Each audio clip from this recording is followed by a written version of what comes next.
single part of the program is specifically designed by Swamiji for completely changing us and transforming us into the experiencing Paramashiva Swamiji inside our inner space. So welcome to every single one of you. And daily we'll be beginning with the Nithyananda Yoga. Nithyananda Yoga is directly Swamiji has decoded and given the yoga as per the scriptures, as per how Bhagavan Paramashiva himself has revealed in the Vedas and Agamas. And we'll be walking you through, we'll be guiding you on how to do the yoga. And it is 2 hours of yoga. But you won't even feel it's 2 hours because the amount of experience that you have in these 2 hours, whether it is the asanas or it is the breathing, the pranayama, and there are actually 12 components which Tattva Maharaj will be explaining to all of you. And before we begin, if maybe each participant can come to the mic and introduce yourself. So Tattva Maharaj knows who you are, and if you can come to the mic in KAILASA, LA and KAILASA, Malaysia. Nithyananda Maharaj. Nithyanandam, everybody. I'm Jared Aya. I'm from KAILASA, Ohio. It's a pleasure to be here with you all. Nithyanandam, Jared. Nithyanandam, everyone. I'm Arvind. I'm from Seattle. Nithyanandam, Arvindaya, happy to have you. Hello, I'm Daniel Curat. I live in Chicago now, but I'm with from Los Angeles originally. Nithyanandamaya.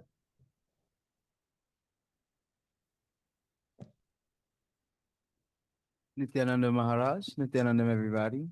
I'm from KAILASA, Ohio. My name is Camry, like the car. Nithyanandam, Camry.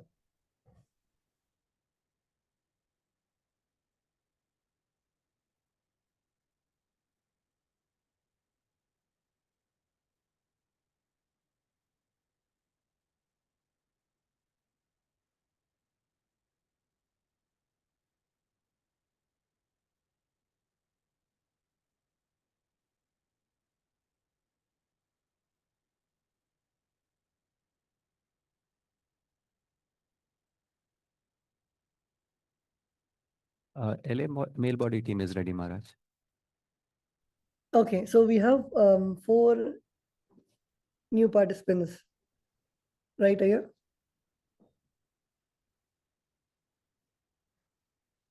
Sorry, Maharaj, can you ask again? Do we have only 4 new participants? 6, Maharaj, 6 in the male bodies. Okay, I think the 2 participants who are just coming, they haven't introduced themselves. Can you ask them to introduce themselves, Aya?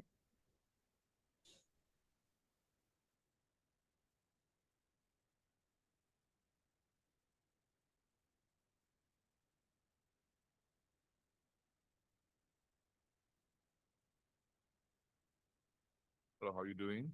I am Ricky Tan. Nithyanandamaya, welcome to the program.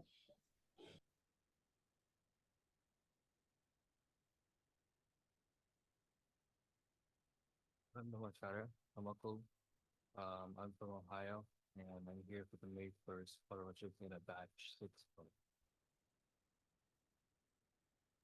Nithyanandamaya, welcome to the program.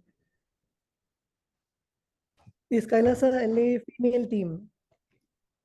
Nithyanandam to everyone. Can we also have, if you can come and introduce yourself, Ma?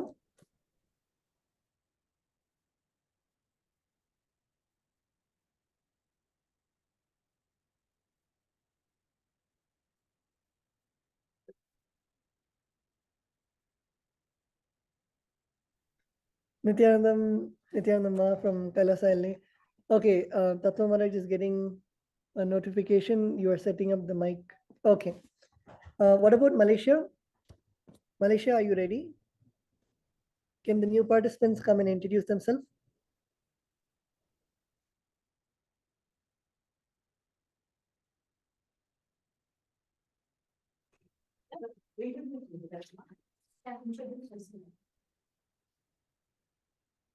Nithyananda Maharaj, Nithyanandam everyone.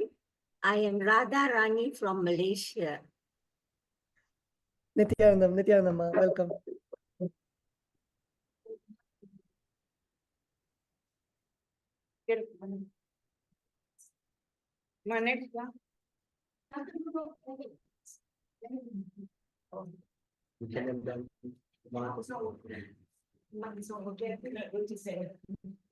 Nithyananda Maharaj and Nithyananda everyone. I'm Sri Paratatwa Nanda. I'm from KAILASA, Singapore. Nithyanandam, welcome. From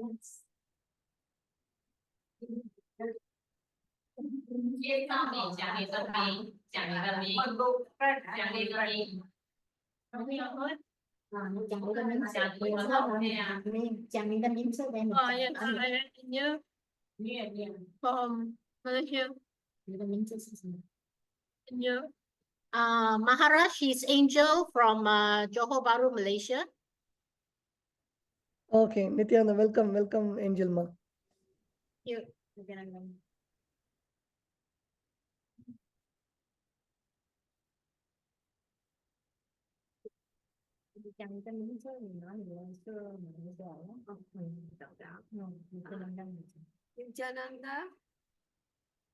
I'm Ang Wei Fang from Malaysia.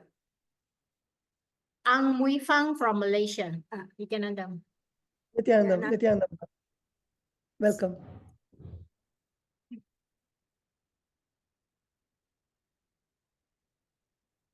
Nithyananda Maharaj, I'm Jay Rani from Malaysia, KAILASA. Nithyanandam, welcome, Ma.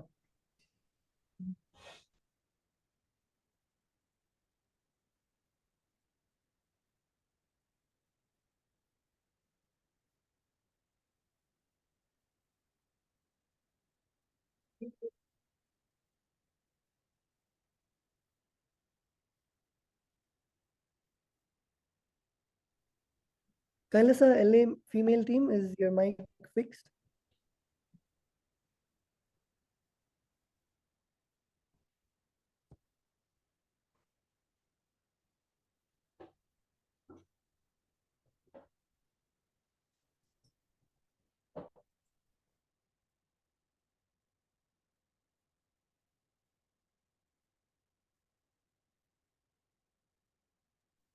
Is getting a message from KAILASA Salem. We have Tanigai Valli Ma, Shanmadi Ma, Abhinayanaya, Anbaraganaya, and Kovil Pillayaya.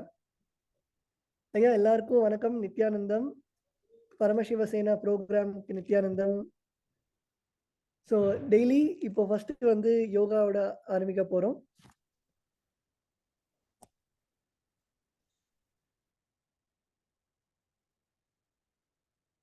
Maharaj, there is one more person who came in. He's completing the paperwork. Okay.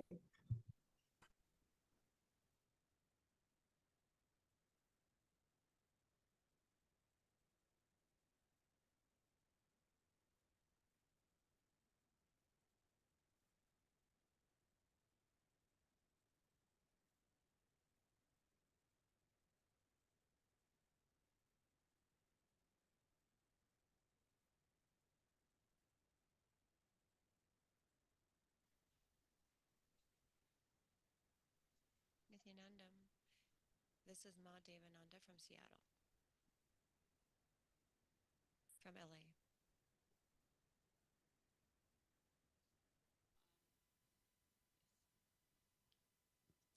Hi, I'm Nina from LA, China. Ma, the volume in KAILASA LA is too less. Can you increase the volume? Ma Sakla. I'm Maggie Lee from Los Angeles. From Los Angeles. Nithyananda. I'm Fanny Fan from LA. Nithyananda. This is Nithya Vamadevananda from Ohio, LA. Nithyananda. Hello, I am Elisa from North Italy, and I am in LA. Nithyananda. Nithyananda. Yes, Nithyananda to everyone. To introduce myself, LA, can you mute, please?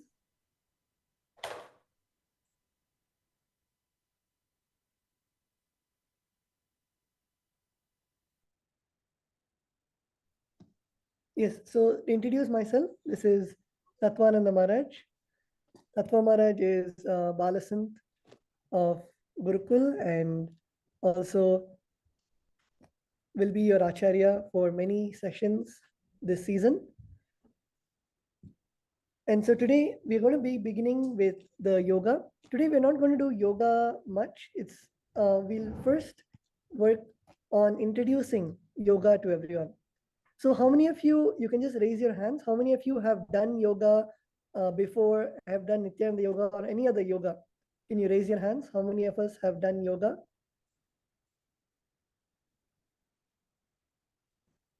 Okay. So to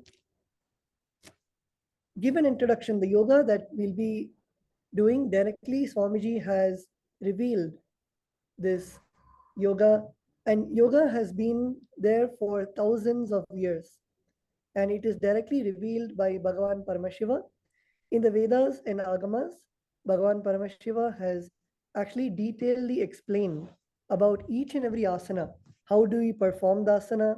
What is the breathing that we should do during performing the asana? Paramashiva has gone to even the detail of saying from which nostril we should inhale and exhale, or even the yoga, with which finger should we hold our toes, should we cross our legs. So to that detail, Bhagavan Paramashiva has revealed the yoga as the Shashtanga yoga. And the first thing that you need to know is yoga is from Hinduism.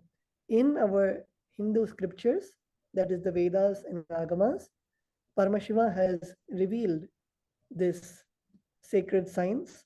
And many of us have a idea that yoga is only for keeping us physically healthy. But yoga is much more than just physical health. For physical health, you can either go to the gym, or there are so many other ways that you can have physical health. But yoga, when we do yoga, it is much more than just the bodily component. Like for example, when you perform the Padmasana, at that time, the energy circuit in your whole body, it aligns to the cosmic energy circuit. So performing Padmasana is not just for flexibility, it's not just for keeping your body healthy. But when you do the Padmasana, like Swamiji, if many of you would have seen that when Swamiji sits for satsang, Swamiji always sits in Padmasana for hours. Swamiji sits. So when you put Padmasana and you keep your back straight, your whole Kundalini, the inner energy flows exactly from the crown center all the way down. And your whole body, just by sitting in Padmasana, you will see that your whole body, you feel such the peace inside your inner space, you feel the bliss in your inner space just by sitting in a posture. Same way, every single asana, whether it is Padmasana, which is one of the very common asanas, or the various other asanas that we'll be taking you through, each asana has its own benefit, whether it is to enhance your digestive system, or whether it is for enhancing the bones, strengthening the bones of your body, the muscles of your body. Those are the physical aspects. There are also the aspects of when, like for example, when we perform some asanas, it directly helps the breathing get clear in our whole, whether it's our throat, our lungs. It helps our breathing. Some asanas, it directly helps. If you do the asana, the thoughts per second that you have, it drastically reduces. So like this, so many asanas not just have physical benefits, but all of them have various other benefits also that help us to function in a more energetic way. And at the same time, like for example, if you feel that in your life you're not able to manifest wealth, you're not able to manifest relationships because of some impossibility that you have, just by physically, when you're not able to touch your toes, and when you overcome that, either you have a fear of touching your toes, you feel that you might pull some muscle, or you feel that when you it's too difficult for you, you've become too old. All of these cognitions, when you break out of these patterns and these cognitions, and when you actually touch your toes at the end of the yoga session, that time you will see that it is not only in the yoga session, but you will see even in your life, things that you felt is impossible, like either in relationships, or you felt impossibility in wealth, or you felt it's never possible for you to be healthy. Let's say you have a chronic health issue, and you feel that you tried so many medicines, it's not working out, and you have to live with it. It's your karma. Just by doing the yoga and having a breakthrough in the yoga, you will see that even in your life itself, in all aspects of your life, it might be health, it might be all the way to power manifestation. You tried to do power manifestation, but it never worked. In every aspect, you will see that you will start breaking those impossibilities. You will start breaking those patterns which you felt that are a part of you, that you are like this, you cannot be flexible, you cannot be strong. All of these cognitions that you start developing about yourself, it might be from a young age. And you will see that just by doing yoga, just by performing each asana and having a breakthrough in the asana, those cognitions will start breaking inside of you. Because the most closest part of you is your body, because body is something tangible. You're able to feel your body, you're able to touch your body, and in your body, that's why when something happens, when you, let's say, get a fever or get any health issue, it impacts your mind so much. No one can have a fever and be so energetic about it. Same way, when you have a breakthrough in your body, when you get healed from any chronic health issue that you have been having, because you feel that your body is responding, it creates such a big impact on your inner space also. That's why yoga is not just physical. It can never just be physical. Yoga is something that aligns ourselves to our higher self through the asanas. Yoga is a medium through which Swamiji helps us and initiates us into working more and more closer to enlightenment. So is everybody following Tattva Maharaj till here? Can you give a thumbs up if you're following till here?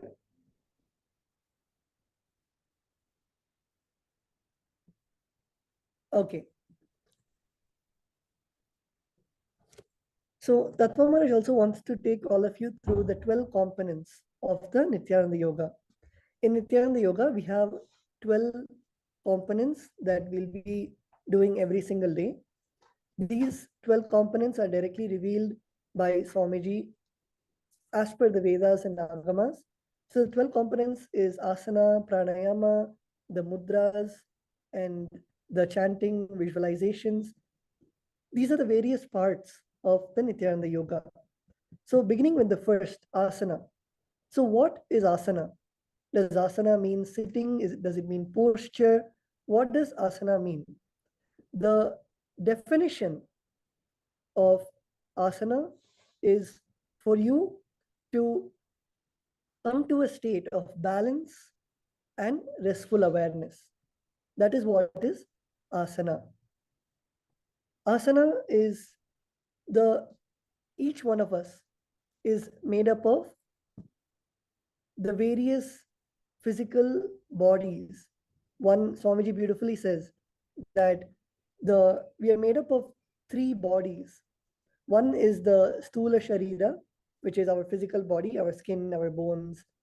The second is the Sukshma Sharira, which is the subtle body. The subtle body is the breathing and the involuntary actions that happen inside of us. That is the subtle body. And the third is the causal body, which is the Karana Sharira. The causal body is like the chakras, the energy chakras. We have the 7 chakras inside of us, and that becomes part of the causal body. What the asana does is to unite all of these 3 bodies and come to a state of complete completion. Many times, even the way that we all sit, it is not aligned to the optimum function of our body. Like whenever we sit, sometimes we sit with our back slouched. We never sit with our back straight. And only when we sit with our back straight, the Kundalini flows from the Sahasrara all the way till the Mooladhara. And at this time, when our back is straight and the Kundalini is flowing, you will see automatically whether it is your intelligence, whether it is your breathing, whether it is the ability to catch the subtle truth. That's why Swamiji says, whenever in the satsang, sit straight. So the subtle truths that Swamiji is revealing will enter into us.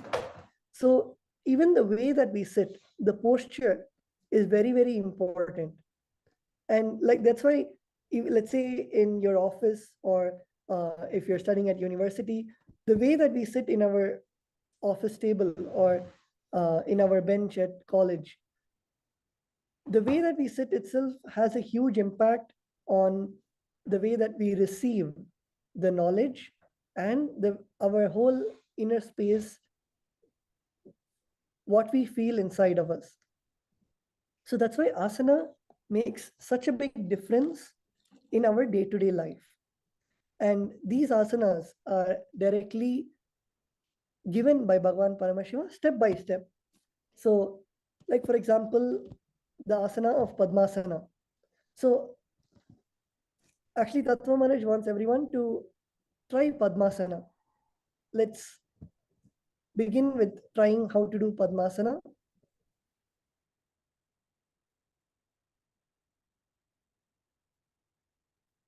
So Padmasana is one of the very, very easy asanas. And actually, whenever we sit for Swamiji's satsang or whenever you sit, sitting in Padmasana is one of the most optimum asanas where it aligns your whole body to be in that space of completion. And asana, one of the very important aspect of asana is being steady and comfortable. Sthiram sukham iti asanam. Beautifully Bhagavan Paramashiva says. And that means you need to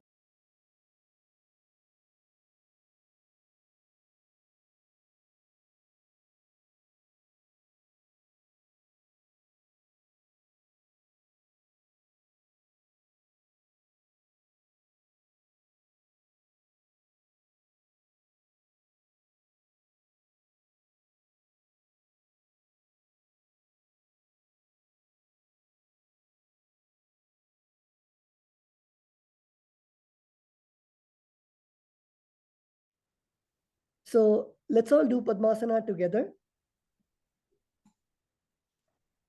So first, all of you stretch your legs in front of you. Let's all stretch our legs.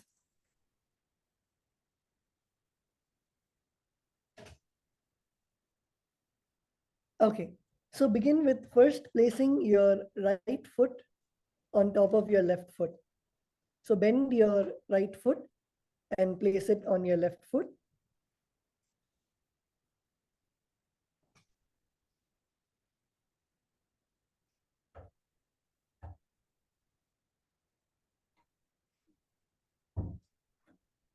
Okay, Now take your left foot and slowly bring it close. Bring it close and try to put your left foot on top of your right thigh.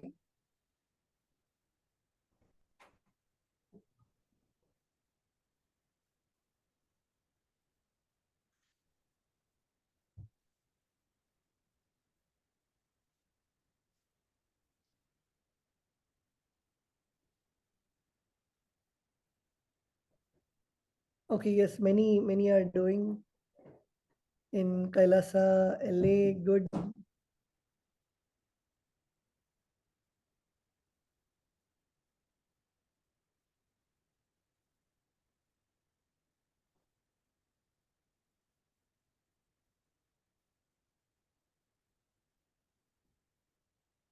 Okay. And when you're sitting in Padmasana, make sure that your back is straight. Make sure that your back is completely straight. Don't bend your back. Keep your back fully straight.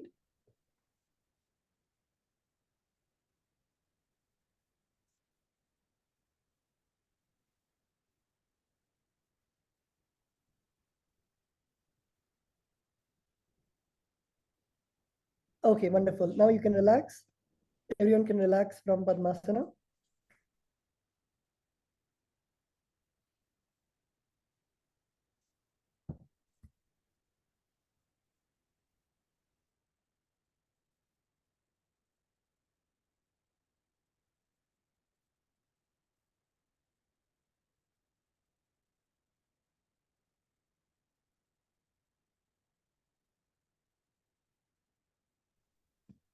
Okay, so this is just an example.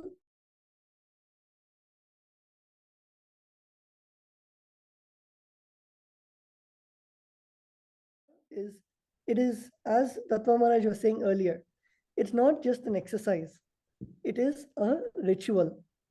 So in the Nithyananda Yoga, we literally begin with doing the various, it's a very sacred process where we begin with purifying ourselves through the Achamanam.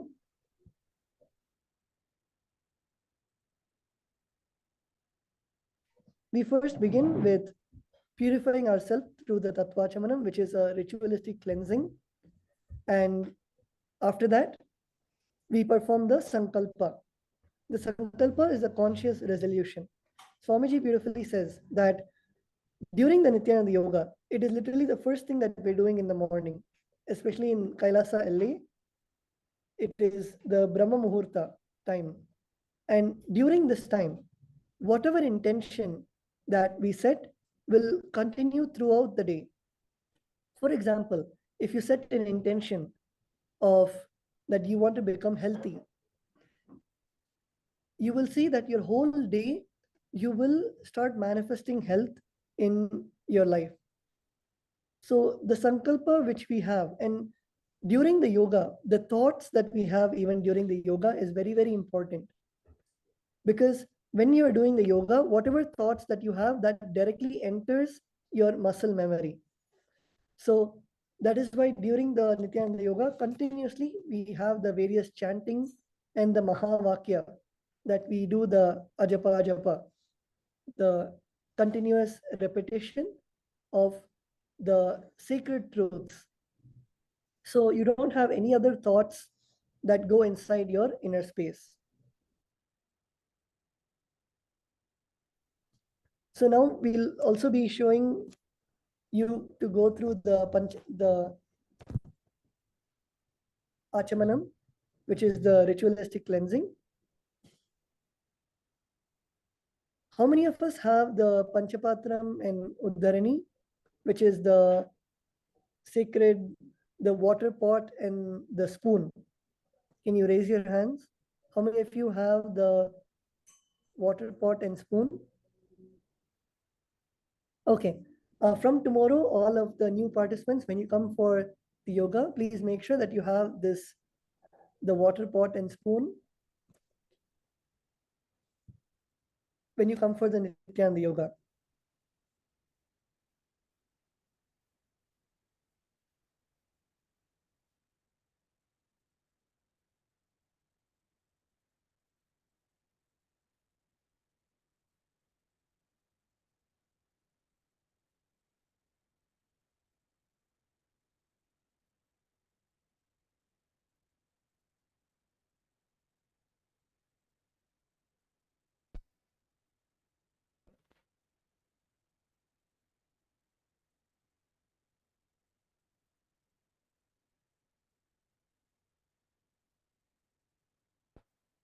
You all have your Panchapatra Mudra.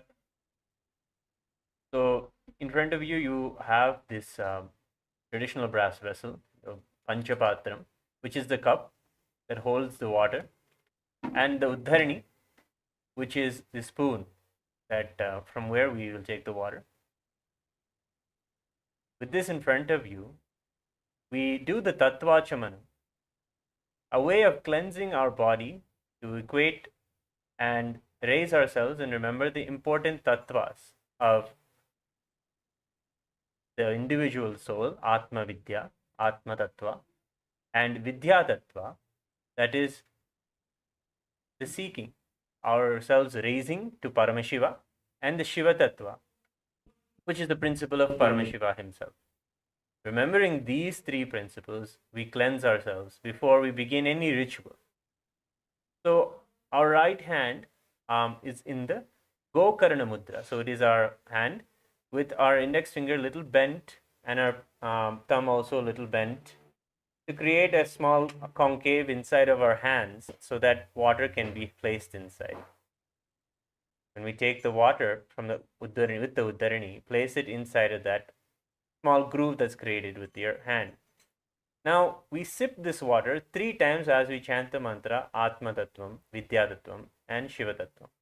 When you sip, make sure not to press your lips against your hand. Just let the water flow into your open mouth as you raise your hand above. So you can tilt your your neck also a little up so that the water flows directly into your mouth. This way is known as Tattvachmana, and we will be drinking this 3 times. And then following that, we actually cleanse our hands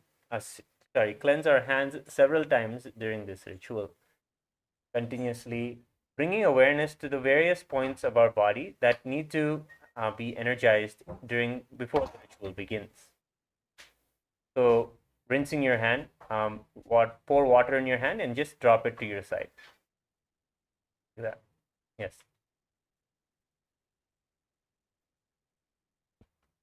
So we'll begin. We'll instruct you how to do the Tattvachamana. So begin. Please place an Uddharani, right hand in your Gokarna Mudra. Please place an Uddharani of water in your right hand and take a sip of water as we chant. Om Atma Tattvam Shodhayami Svadha. Take another. Om Vidya Tattvam Shodhayami Svadha. One more. Om Shiva Tattvam Shodhayami Svadha. Now, cleanse your right hand as the Acharya is demonstrating. Now, with the base of your right hand thumb, right, where we're pointing and showing you this base, you have to, keeping your lips closed, wipe your lips from right to left twice, remembering the Hridaya mantra. Om Ham Hridayaya Namaha. Go ahead and do it.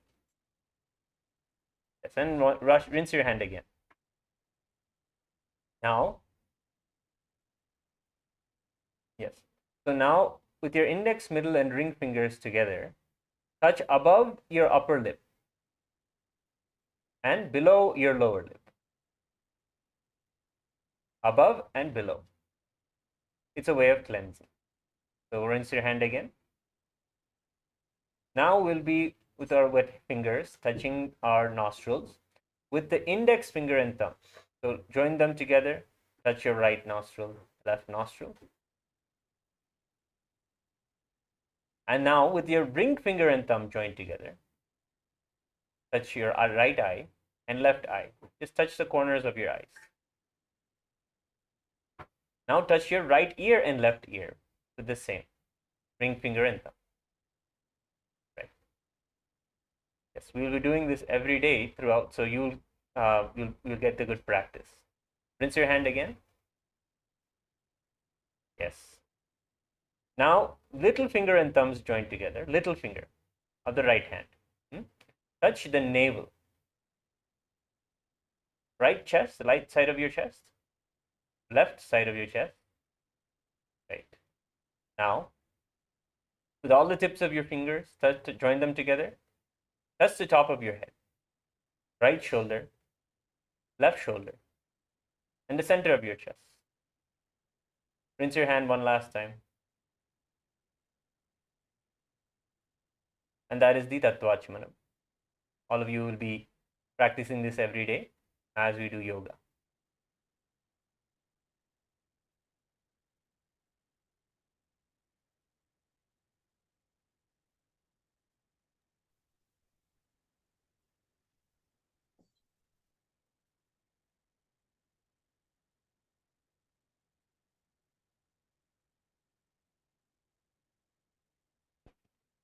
Yes, so this is the Tatvachamanam. The next, we will be going through the Sankalpa. The Sankalpa is the conscious resolution. In the Sankalpa, whatever that you want to manifest, whatever prayer that you have, the intention that you have, through the Sankalpa, you manifest that in your inner space. Like for example, during the yoga, all the participants can close your eyes. Please close your eyes.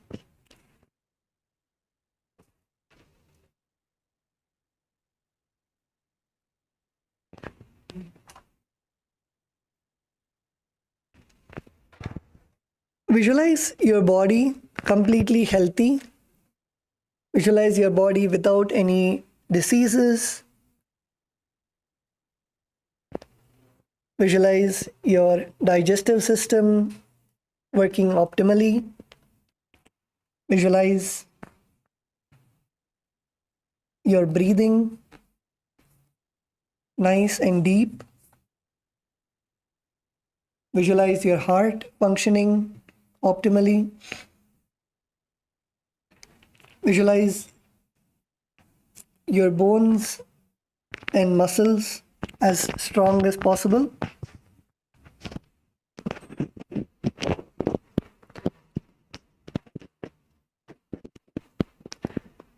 Visualize every detail of your body that you want to manifest. For example, even if you want to manifest your hair long and black, visualize your hair nice and long and black. Visualize your physical body if you want, let's say, to have a six-pack abs. Visualize yourself as strong as you want.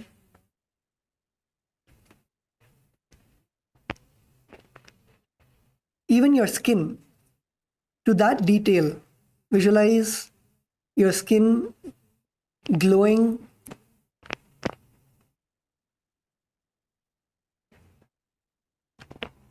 Completely in your inner space, 3D print your body that the way that you want to manifest. And you do not need to have any incompletions that, oh, I have this disease, I'm not flexible. This is the time where you create the sankalpa, you create the conscious resolution. And whatever you create, Swamiji will manifest through the Nithyananda Yoga. You visualize yourself as perfect as you want your body to be.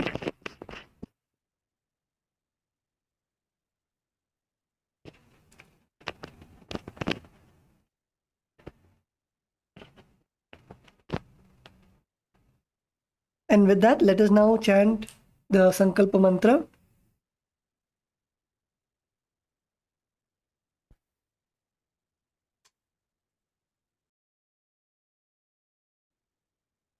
Clasp your right hand in your left hand. Keep both your hands on your right thigh.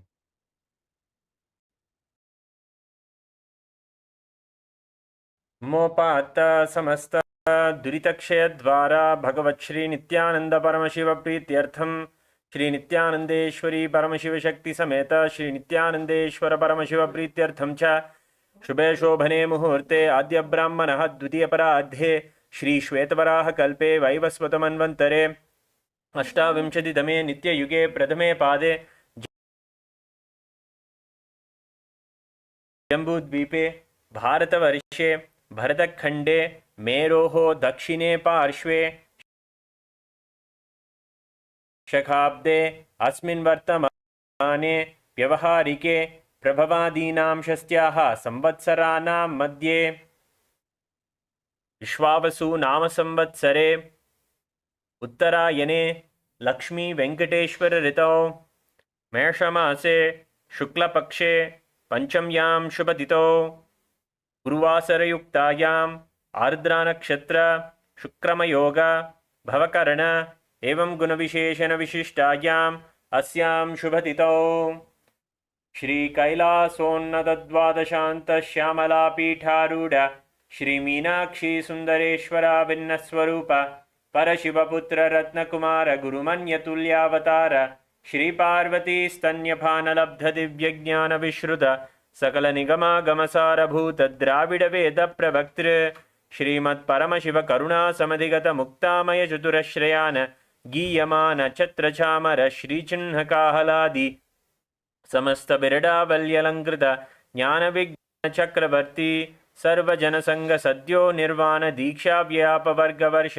विश्रान Jimuta परमत कलभ Kesari शैव सिद्धांत स्थापनाचार्य श्री राजाधिराज पाण्ड्य महाराज गुरु शपन शाख्यादि महांधकार निवारण ज्ञान भानु वीक्षणा नरहार द्वदोच्छेदन पूर्वक श्रीमद् वृषभध्वज स्थापक शैव समय कर्तृ सर्वज्ञ पीठारूढ़ श्री जगद्गुरु श्री ज्ञान संबंध देशिक स्वामी वागीश सुंदर माणिक्य वाचक स्वामिनाम अवतार भूत श्री ज्ञान संबंध स्वामी पुनरुद्धृत श्यामला पीठ सर्वज्ञ पीठ तृणवत्युत्तर द्विशततम गुरु महासन्निधान अरुणगिरि योगीश्वर परंपरागत अरुणाचल सर्वज्ञ पीठ गुरु महासन्निधान कैलास परंपरागत कांची कैलास सर्वज्ञ पीठ त्रयस्त्रिंशदुत्तर द्विशततम गुरु महासन्निधान नित्योत्सव नित्यमंगल नित्यकल्याण नित्यरजित कैलास परंपरागत आदि कैलास नित्यानंद पीठ महासंस्थान महासिंहासन पीठ कर्तृ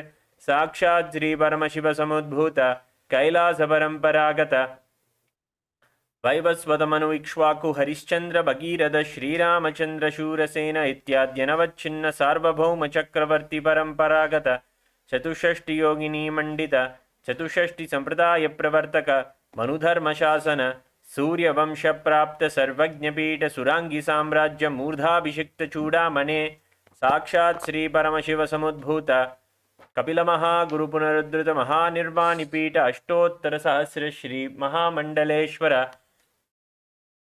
साक्षात् श्री परमशिव समुद्भूत श्री महागणपति समारंभ अनवच्छिन्न पीठाधीश्वर गुरु परंपरा पीठ अष्टोत्तर सहस्रतम अष्टोत्तर सहस्र श्री अटल पीठाधीश्वर धर्म मुक्ति स्वर्ग पुरस्वर्ण पीठ त्रयोविंश गुरु महासन्निधान कैलास परंपरागत आदिपीठ सर्वज्ञ पीठ जगद्गुरु श्री कैलास पुनरुद्धारक श्री कैलास परमाचार्य श्रीमद् परमहंस परिव्राजकाचार्य वर्य सच्चिदानंद प्रणव स्वरूप श्रोत्रिय ब्रह्मनिष्ठ श्रीमद् जगद्गुरु श्री भगवत् श्री नित्यानंद परमशिव श्री ज्ञान संबंध देशिक परमाचार्य स्वामिनां प्रीत्यर्थम तेषां पादारविन्दयोः भक्ति सिद्ध्यर्थम गुरुकृपाकटाक्ष सिद्ध्यर्थम क्षेमस्थैर्य वीर्य विजय आयुरारोग्य ऐश्वर्याणाम् अभिवृद्ध्यर्थम धर्मार्थ काममोक्ष चतुर्विध फल पुरुषार्थ सिद्ध्यर्थम समस्त दुरितोपशान्त्यर्थम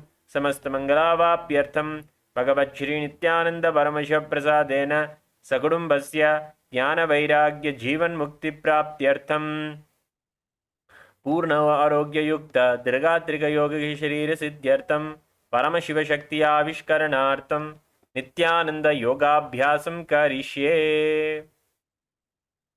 ओम उपस्पृश्य take an udharani of water and rinse your hand one more time.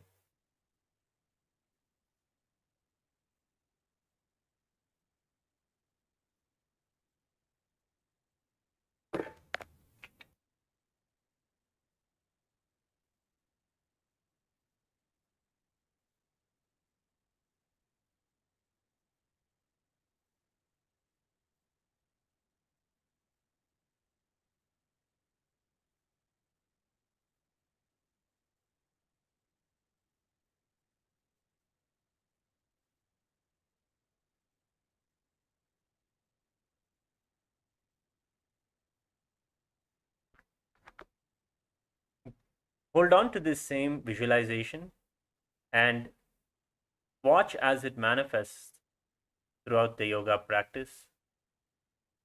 These deep intentions, especially after the Sanskrit mantras are chanted. The mantras themselves declare to have the highest wealth, highest longevity in your life, the grace and the beauty to radiate through you and through your actions, and ultimately to have the devotion at the feet of the Guru and to have the blessings and presence of our beloved Bhagavan in our lives. We chanted the Sankalpa mantra, including the time, date, and cosmological location of where we are present today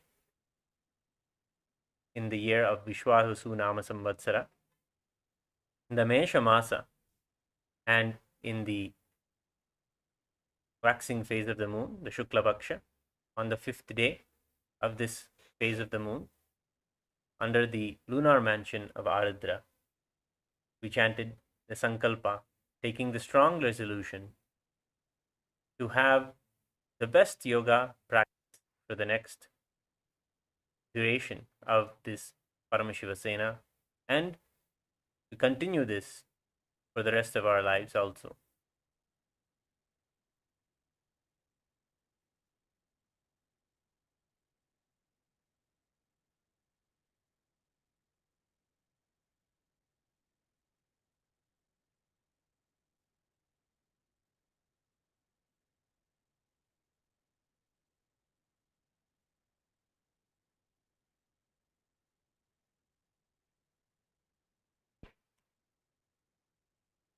Nithyananda everybody. So as we are all entering into the Nithyananda Yoga, we just did the Sankalpa. Once again, I'd like to welcome each and every one of you for this batch of Paramashivoham that every one of you are attending. And this Paramashivoham, even if you have been doing the yoga, today is going to be special. And during this Paramashivoham program, you're going to be learning multiple different nuances of doing the yoga. That is what each and every one of you are going to be learning. So welcome all of you once again. It's going to be involved, interactive session for everyone. So welcome every one of you once again. Let's now look at the 12 components of yoga. When we look at yoga, right, so there are actually 12 components to this. And these 12 components is what makes yoga a complete and a full package, where the purpose of yoga itself is to experience that oneness, is to experience that Paramadvaita with Paramashiva, to experience Paramadvaita with Swamiji. So by performing the Prathama Vinyasa Krama, Dvitiya Vinyasa Krama, Tritiya Vinyasa Krama, all of us are now learning to stabilize ourselves in that oneness with Swamiji. Now let's understand what is different between yoga that is being done outside or gym or any other physical exercise versus yoga itself.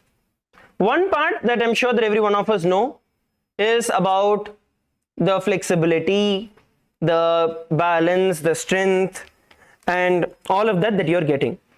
But the other main component of yoga is where you experience the oneness with Swamiji and the initiations that Swamiji is giving you. That for you to experience, for your body to hold that energy, that is where the yoga comes in, because it builds your nervous system. Okay, let's now look at the different components of yoga which are there. So first thing, I hope all of you are able to view my screen. Can you all give me a confirmation if all of you are able to view my screen? Okay, great.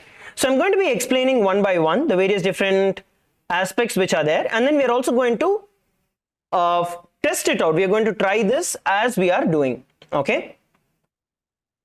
So the first thing that all of us need to learn about, that all of us need to know, is asana. That is the first component. Many of us are already understanding this. Many of us already know how this is, what this is, where you are at a position, right? Asana, what does it exactly mean? See, asana is where you are at ease, where your entire body and mind come to a state of balance, come to a state of restful awareness, which is sattva. It can be in any position. See, now some of you are sitting with your legs crossed, some of you are sitting in Vajrasana, some of you are sitting with your legs stretched out, some of you are sitting with your legs bent, right? Now, being at ease in any position is asana, where your mind and your body are in complete cooperation for you to experience that oneness with Swamiji. That is asana. How many of you are understanding? Great. So the physical posture itself is not the point, but rather what we are experiencing through the physical posture is what makes the difference. Okay. Now all of us are going to try a few different basic postures. All right. As per the Agamas, where Paramashiva reveals, for the Kundalini Shakti to get activated, there is a certain position that Bhagavan gives, that Paramashiva reveals. Now, for you to unblock certain nadis, certain chakras, there are certain positions that Bhagavan gives. So, each of these positions help us manifest that component. Alright? So, let's all first sit straight. Okay? Let's all sit straight. You can sit with your legs crossed. Just sit with your legs crossed. In Sukhasana, sit straight. Place your hands on your knees. Close your eyes. Just sit still. Inhale and exhale. Just experiencing yourself at ease, where you're able to visualize Swamiji in your inner space. Just sit. You're not bothered about what's happening in your house, what's happening in your business, what's going to happen in the program. Nothing. Just sit. Just sit in a relaxed, comfortable, peaceful way.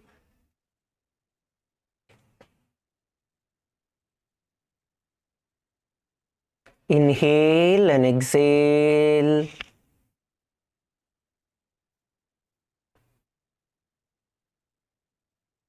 Just bring your awareness on your breath. Take a few deep breaths.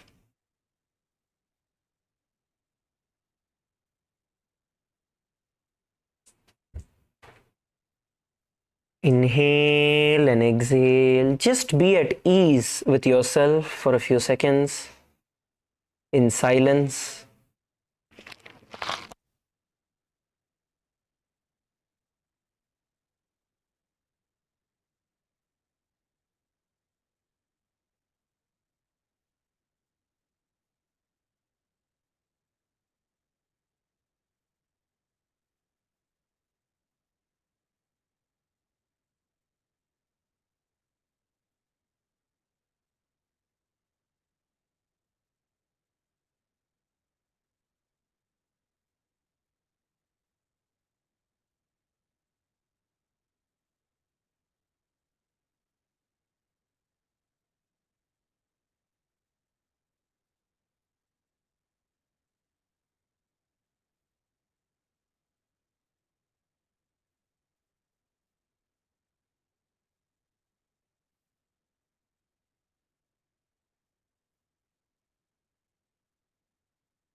How many of you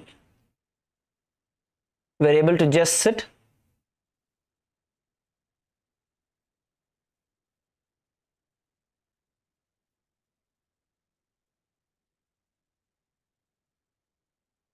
Relax. You can slowly open your eyes. How many of you were able to just sit? Just sitting, that's all. Nothing special, nothing difficult, nothing easy, just being at ease with yourself. Can you raise your hands? Good. That's wonderful. So, like this, each asana, the purpose of the asana itself is for you to activate yourself to be in that space of oneness with Swamiji, with Paramashiva. Now, each of the asanas that we are doing, the reason why asana comes in the first is because if you are not comfortable in your physical posture, right, then naturally your mind will start wandering. You will have discomfort. So that is why the asana always comes first, but it is also the primary component. Only after you get comfortable, then you'll be able to move forward. So what we will be doing during the entire Paramashiva Sena program is that we will be doing all the 3 Vinyasa Kramas, Prathama Vinyasa Krama, Dvitiya Vinyasa Krama and Tritiya Vinyasa Krama. And the emphasis in the initial parts will start with the yoga part of asana, the posture. Then we will be moving forward and forward into the more subtle components of your breath. Okay, good. So all of us now understand about asana, what asana is. Now, let us look at the second component. The second component is going to be pranayama. Okay. Now, pranayama is the process of breathing. If you understand, the air that you breathe is a vehicle through which life energy, prana, comes in and goes out.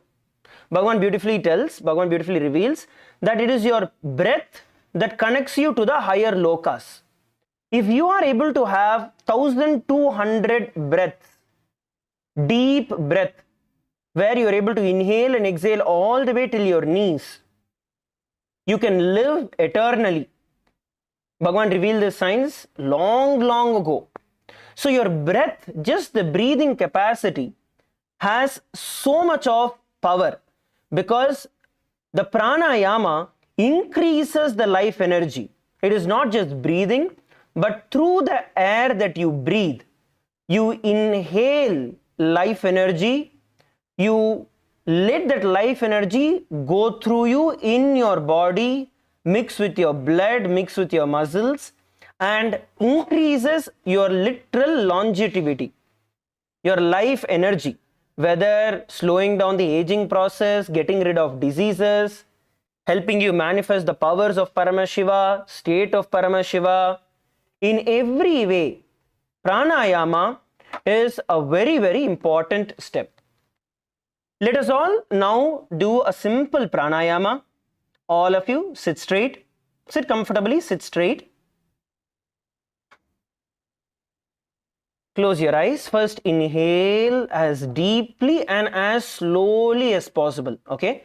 This time we are going to bring our focus on our breath in a controlled way. So inhale nice and deep.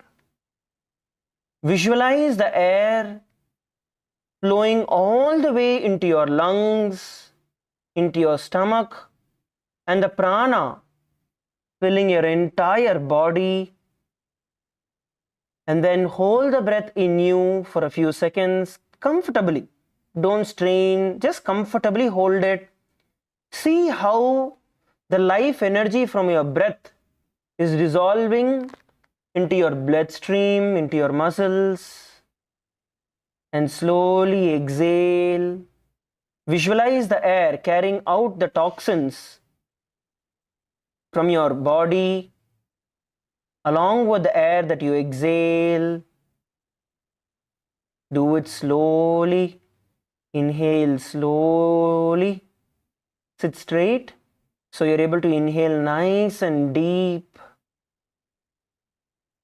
With every inhalation, see the life energy, prana, going into your body. Hold the breath for a few seconds inside yourself. Let the breath fill and slowly exhale.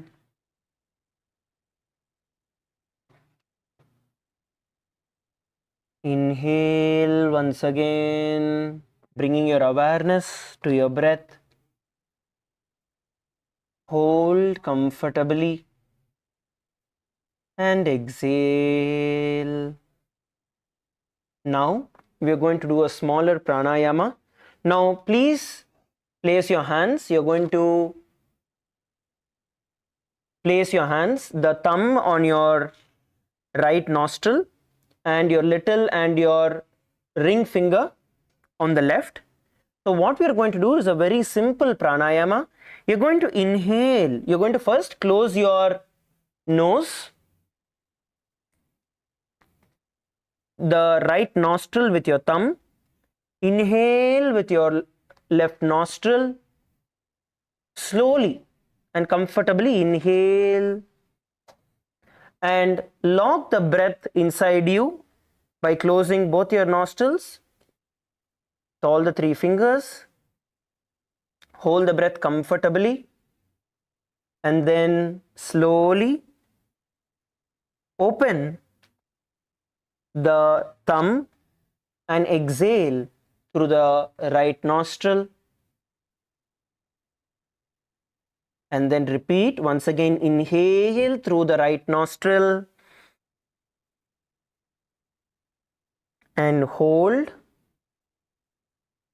the breath comfortably, and then slowly exhale through the left nostril.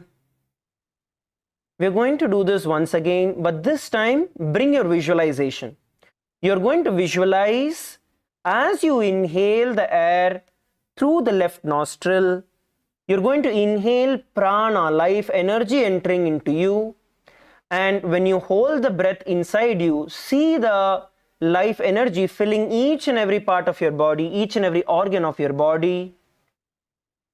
And then when you exhale through the right nostril, visualize all the toxins of your body getting out of your body. Repeat this once again. Inhale through the right and hold, visualizing the prana purifying your entire body, organ, blood, and slowly exhale through the left.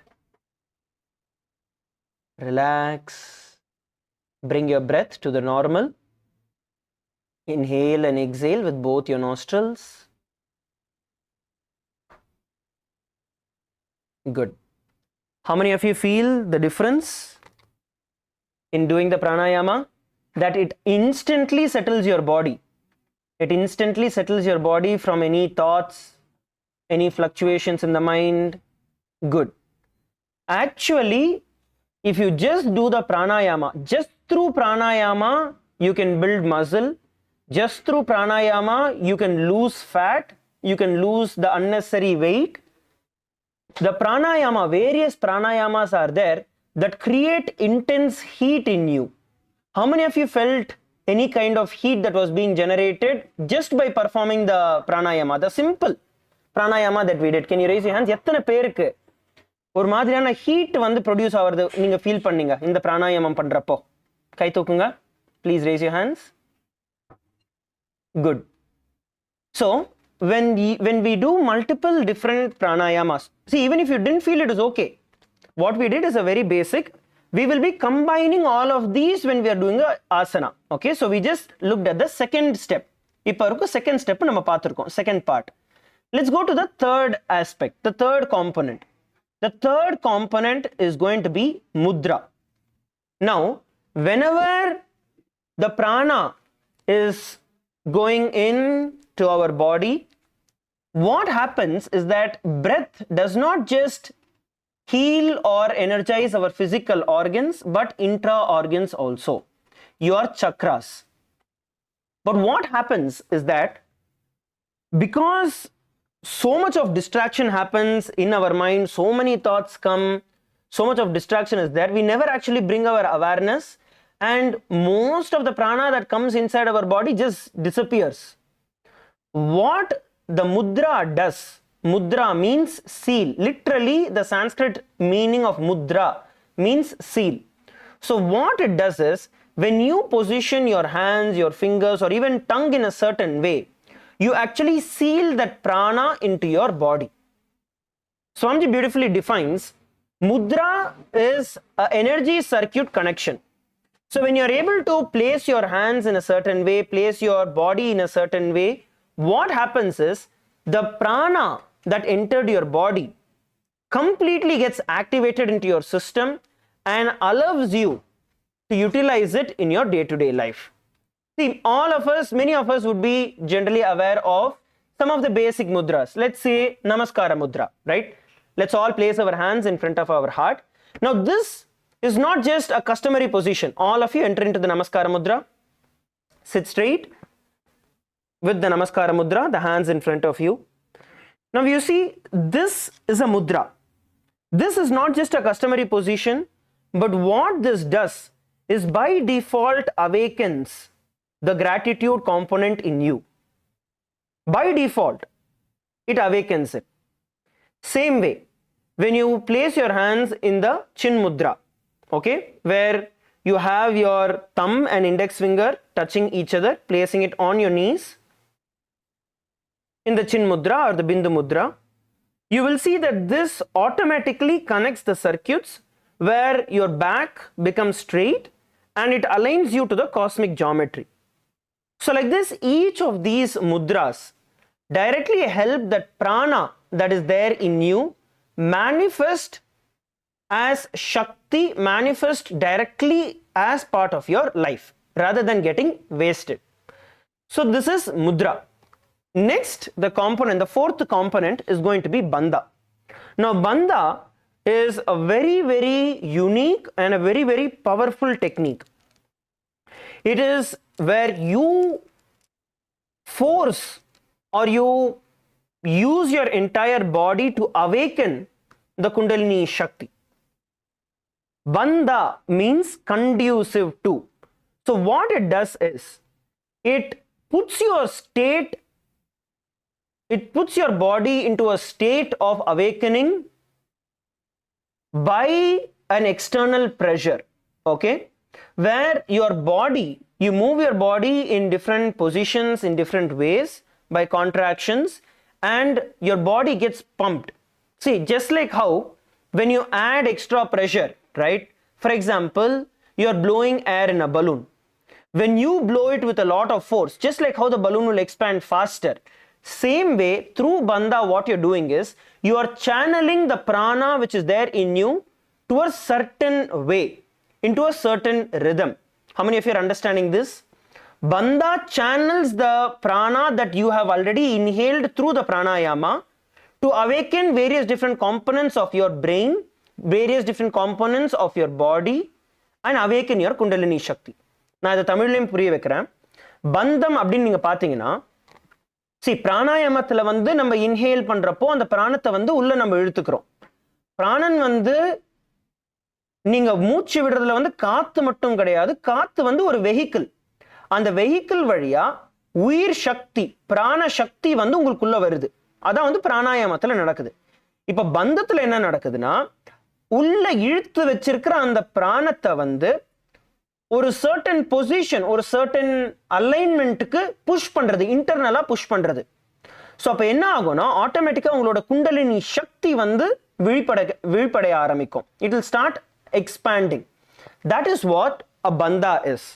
When during the bandha, the energy is focused towards a certain path, so it does not get wasted. Bandham பண்றப்போ உள்ள இழுத்து வச்சிருக்கிற அந்த பிராண சக்தி வந்து waste ஆகாம முழுமையா use ஆகும். How many of you are understanding what is the benefit of a bandha and what does a bandha do? Can you all raise your hands? இந்த கான்செப்ட் புரிஞ்சிருச்சுன்னா கை தூக்குங்க. LA female team, are you guys understanding what a bandha is? Okay, good. See, all of you need to understand. எல்லாருக்குமே இது புரிஞ்சுக்கணும். Only if you understand, you will know the importance of doing it. இதை புரிஞ்சுக்கிட்டாதான் இதோட importance புரிஞ்சு நீங்க பண்ணுவீங்க. Okay, let's now perform a few bandhas. Okay, majorly we will be doing 3 different types of bandhas. Okay, all of you, we are going to do the bandhas together. எல்லாருமே வந்து வஜ்ராசனத்துல உட்காந்துக்கோங்க. All of you please sit in vajrasana. Sit on top of your knees. Okay, if you're not able to sit on your knees, you can sit in any position. That is also okay. Position is fine, but in Vajrasana, it is better. Now, the first bandha that we are going to look at is going to be Jalandhara bandha. Okay? In Jalandhara bandha, you're going to, generally how the bandha happens is you will inhale the air and you will lock your chin to your neck. You will lock your chin to the neck. So as you can see, what happens is, let's turn. Once you inhale the breath inside you, then once you inhale, then you're going to lock your chin to the neck, automatically locking. If you see, the neck is locked, the chin is locked to the chest. So the breath is locked inside your body. This is Jalandhara bandha. If when it is locked like this, automatically breath will not go out. Okay? Slowly relax. Okay, we're going to repeat it again. Inhale, nicely inhale, and then lock the breath inside you. Inhale, மூச்சு உள்ள இழுத்து கழுத்தையும் உங்களோட சின்னும் உங்களோட செஸ்டும் வந்து lock பண்ணிக்கிட்டீங்கன்னா Jalandhara பந்தத்தில் வந்து lock ஆயிக்கும். பிராணன் breath வந்து உள்ள lock ஆயிக்கும். So this is Jalandhara bandha, where you lock your chin to the throat. Relax. We'll do it once again. Once again, inhale through your nose and hold the breath inside you.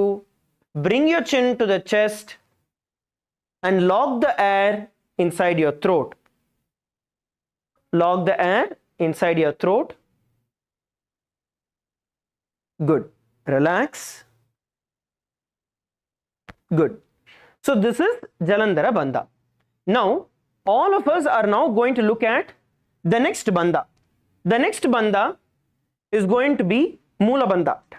So for this, we are all going to stand up. We're going to stand up for the Moola bandha. Now for the Moola bandha, what you're going to do? It is a very, very important bandha. Literally every asana will be covering the Moola bandha. Literally எல்லா ஆசனத்திலுமே வந்து உங்களுக்கு மூல பந்தா இருக்கும். So மூல பந்தா என்ன அப்படிங்கிறது நான் சொல்றேன். Okay? இது வந்து just to have a better position. What you're going to do is you're going to pull your perineum in. Okay? You're going to crush your hips, your butt together and push it in. உங்களோட பட்டை வந்து உள் பக்கமா crush பண்ணி you're going to push your hip out. Okay? So relax. Okay? You can see how it's in a relaxed position. You tighten your perineum and push it in. So what this does is it directly strengthens your entire back, strengthens your position, and your stomach core gets engaged. Okay? All of you stand in a relaxed way. Okay? All of you just stand in a relaxed way. Just stand still, stand relaxed. Find balance of your feet. Okay? Don't keep your feet too close. Don't keep your feet too wide. Don't cross your foot. Just stand in a normal way. Normala nindukonga first. Okay? Stable nindukonga. Aadadinga, asayadinga. Don't keep moving. Just stand. Don't tie your hands. Don't put your hands in the pocket. Just stand. Okay? Now look at where the pressure points are. In your feet, bring your awareness where you want to keep the focus. We can zoom in. There are going to be 3 parts in your feet. Okay? If you take, there is 1, 2 and then your heel. So in every leg part, there is 3 components. There is this 1, 2 and 3. So when you place your feet on the ground, you want to make sure that you are standing on all the 3 equally. The pressure is built, the body is balancing on all the 3 points equally. நீங்க நிக்கிறப்போ உங்களோட பாதத்துல வந்து 3 point இருக்கு. 1 2 3. இந்த 3 பாயிண்ட்டுமே வந்து பேலன்ஸ்டா இருக்கிற மாதிரி நிந்துக்கோங்க. Okay? Stand with all the 3 points balanced. Now we are going to go to the next step. இதுல இருந்து next stepக்கு போறோம். இப்போ next step நீங்க என்ன பண்ண போறீங்கன்னா இதுல வந்து உங்களோட பட்டை வந்து உள்பக்கமா டைட்டன் பண்ணி உள்ள தள்ளுங்க. Okay? So what will happen is automatically your stomach will crunch. Automatically உங்களோட stomach வந்து டைட் ஆகும். பட் முன்னாடி போகும். கால் லாக் ஆகும். Okay? So what will happen is automatically when you crush your butt in, right? When you push your butt in, automatically your stomach becomes tight, your legs get locked and your body becomes a lot more stable. Okay? Let's just do this for a couple of seconds. I'm going to see each one of your position. Okay, all of you relax, stand in a relaxed way, and then we are going to perform the Moola Bandha together. Okay, எல்லாருமே relaxed ஆ நில்லுங்க. நான் சொல்றப்போ எல்லாரும் சேர்ந்து Moola Bandha பண்ண போறீங்க. Are you all understanding what the Moola Bandha is? If you're understanding, can you give me a thumbs up on the screen? Okay, let's do this together. Ready? At the count of 3. At the count of 3, all of us are going to enter into the Moola Bandha. Ready? 3, 2, 1. Enter into the Moola Bandha. Lock. Yes. Great. Relax. Relax panikonga. How many of you are seeing there is a difference in your position or the way you are? How many of you are able to see the difference? Can you raise your hands? That your body becomes stable instantly. Good. உங்களோட உடம்பு வந்து இன்ஸ்டன்ட்டா balance ஆயிடும். Kailasa Kashi female team, are you guys feeling it? Are you seeing it? Okay, good. Wonderful. All right, you can all settle down. எல்லாருமே உட்காந்துக்கோங்க. Please sit down. Sit down, sit down, sit down. We are going to be doing next. இப்போ next வந்து நம்ம பார்க்கலாம். We are going to look at the third bandha. See, we have done 2 bandhas till now. First, we did the Jalandhara bandha, which was the lock from chin to the chest. So we did the Jalandhara bandha, right? Next, what we did was the Moola bandha. Now, Moola bandha gets used everywhere. So Moola bandha வந்து நீங்க பாத்தீங்கன்னா எல்லா இடத்துலயுமே use ஆகும். உட்கார்ந்து இருக்கிறப்ப கூட we will be doing the Moola bandha. See, even when you sit, you will be doing the Moola bandha. Okay. Now we are going to enter into the third bandha. Okay, the third bandha is going to be Uddiyana bandha. Now this is something which is interesting. This is an interesting one for every one of us. இத வந்து அடுத்து நம்ம பண்ண போறது Uddiyana bandha. Uddiyana bandha எப்படி பண்றது நீங்க first பாருங்க. All of you see how we are going to do the Uddiyana bandha, and then we can do it together. All right, pay attention, see clearly. All of you are able to view the screen nice and clear. Give me a thumbs up. Screen la clear ah theriyudna thumbs up kudunga. We are going to show you how to do Uddiyana bandha. So all of you see and learn. After that, we will do it together. Seriya? So first, you see how we are doing it, then you can do it along with us.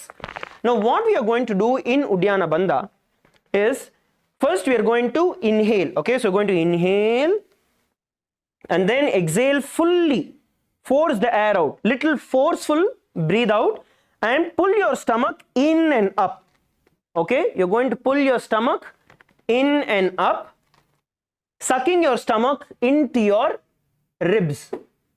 Okay, pulling your diaphragm all the way in and up. So that would literally be like you are exhaled and then you pull your stomach in and up. Instead of inhaling the air, you're going to inhale your stomach up. You're going to pull your stomach in and up, and then you're going to relax. Okay, we're going to show it from a different direction. In no direction in the kamikron. You can see how it looks from the side. All right, so you're going to inhale normally, and then exhale with force, empty the air, and then pull your stomach in and up. Okay, pull your stomach in and up. You want to see that gap which is there. Okay, you're going to see that gap which is there where your stomach is stuck into the rib, and then relax. Okay, let's do this together. Turn. சரி நம்ம சேர்ந்து பண்ணலாம் இத. Let's all do this together. It's not hard. Don't worry, it's not hard. இது கஷ்டம் கிடையாது. It's not at all hard. It's easy. It's just that every one of us have to do. Shall we do? Are you all excited to do? Shall we do it? Give it a shot. All right, good. Okay, so let's sit straight. Let's do it together. So first, all of you inhale. Every one of you inhale. And then force your breath out. Okay, forcefully exhale. And then pull your stomach in and up.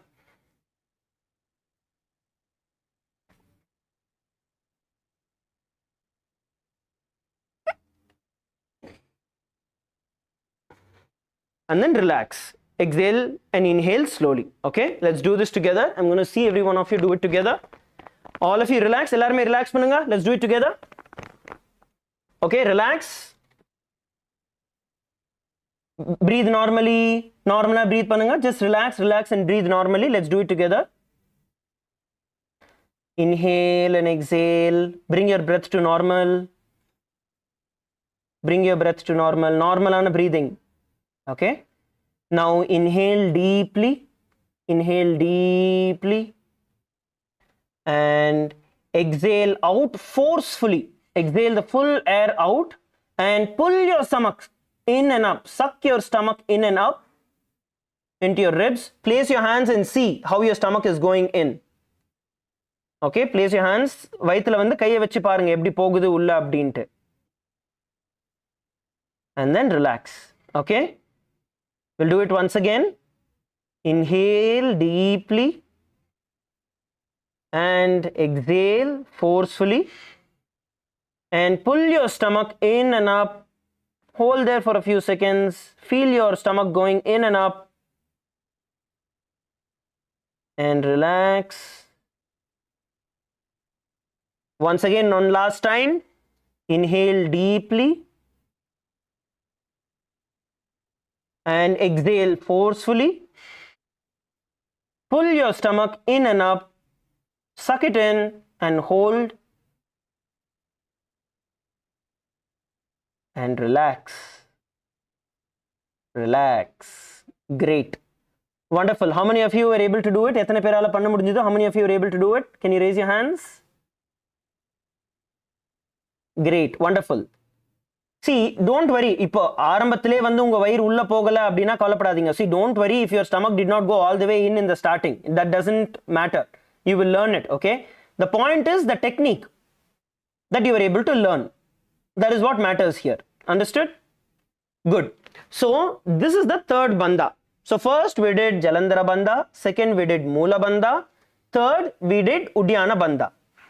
Now, there is another bandha called as Mahamudra bandha. Alright? Now, in the Mahamudra bandha, all the three bandhas are performed. Arthu vandu Mahamudra bandha. Mahamudra bandhathila vandu ella moonu bandhangalum sendu pannuvom. I will show you how the Mahamudra bandha is done. Okay? So, what happens is, now when you are seated in a position, first thing you're going to do is tighten your perineum. So, pull your butt in and up. That will tighten your body. So, first Moola bandha. Okay? Tighten your butt.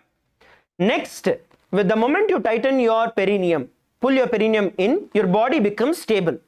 Now, you're going to inhale and lock the breath in Jalandhara bandha. You're going to inhale, மூச்சு உள்ள இழுத்து அதுக்கப்புறம் Jalandhara bandhathila வந்து lock பண்ண போறீங்க. So that is Jalandhara bandha. Hold there for a few seconds and then release the Jalandhara bandha and exhale. Now pull your stomach in and up into the Uddiyana bandha. Jalandhara bandhathila இருந்து வெளியில வந்ததுக்கு அப்புறம் exhale பண்ணிட்டு வயிறை வந்து உள்ள இழுங்க Uddiyana bandhathila and then relax. And repeat again. Inhale and lock the breath in the Jalandhara bandha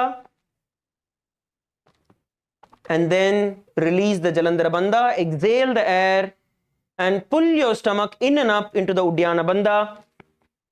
Hold there for a few seconds and then relax. Okay, let's do this together. Ellarume sendu pannalam. Now we are all going to be performing the Mahamudra bandha. Okay, the Mahamudra bandha is all the three put together. Moola bandha, Jalandhara bandha, Uddiyana bandha. So first, sit on your knees, sit comfortably on your knees. Now pull your butt in, pull your perineum in and enter into the Moola bandha. Please perform the Moola bandha. Tighten your body, bring your balance. Good. Now inhale deeply and slowly. And lock the breath in through the Jalandhara bandha. Bring your chin to the chest and lock the breath in. Lock the air in with the Jalandhara bandha. Now release the Jalandhara bandha, open the lock and exhale the air completely. Pull your stomach in and up into the Uddiyana bandha and hold there for a few seconds. And relax. Let's do this again. Inhale deeply. Do it along. Sendu pannunga. Okay, ready? We're going to inhale. Inhale deeply. And lock the breath in Jalandhara bandha. Jalandhara bandhathila vandu moocha vandu lock பண்ணிக்கோங்க. And exhale with full force and pull your stomach in and up into the Uddiyana Bandha and relax. Let's do it one last time. Inhale nice and deep and lock the breath in with the Jalandhara Bandha. Bring your chin to the chest, lock the breath and exhale. Release the Bandha, exhale completely. Pull your stomach in and up into the Uddiyana Bandha and hold for a few seconds and relax. Great. So this is Mahamudra Bandha. How many of you understood all the 3 bandhas and the Mahamudra Bandha? Total 4 bandhas. If all of you understand, can you all give me a thumbs up? Yes, LA male team, that's great. LA males, see, for all the male members, right, especially in LA, since you have a separate room, make sure that you're having your shirt off. You want to have as much prana entering your body as possible. The more and more you cover yourself with jackets, with other things, you're going to lose the prana flow. Okay. So this is the Mahamudra Bandha, Jalandhara Bandha, Uddiyana Bandha, Moola Bandha. All of you understood? You can relax. Relax panni ukandukonga. Relax and sit in a comfortable position. All of you sit in a comfortable position. Okay, great. So every one of you understood?